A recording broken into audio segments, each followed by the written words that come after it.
हुकूमत के अवाम दोस्त इदारो बणाइण लाइ अमली कदम खयां पिया वञनि। मुस्लिम लीग नून जी हुकूमत अवाम जे मसइलनि खे तरजीही बुनियादनि ते हल करण लाइ भरपूर कोशिशूं करे रही आहे।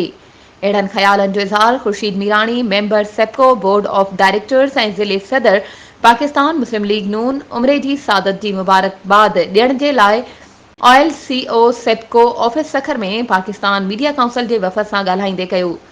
वफ़द में तंज़ीम पाकिस्तानी जे डॉक्टर सईद अहमान, फरीद अहमद, ज़िले सखर जॉइंट सेक्रेटरी मोहम्मद इमरान मुग़ल, एहसान अली ऐं ॿिया शामिल हुआ। सूबाई जनरल सेक्रेटरी हाजी मोहम्मद रियाज़ खोसो सेप्को जी अवाम खे दरपेश बुनियादी मसइलनि खां आगाह कयो। सेप्को बोर्ड ऑफ डायरेक्टर जे मेंबर ख़ुर्शीद मीरानी वधीक चयो त पाकिस्तान मीडिया काउंसिल मरकज़ी सदर महर हमीद अनवर जी अॻवाणीअ में पंहिंजे कलम जी ताक़त अवामी मसइलनि ऐं मीडिया वर्करनि जे मसइलनि जे हल लाइ इस्तेमाल करे रही आहे।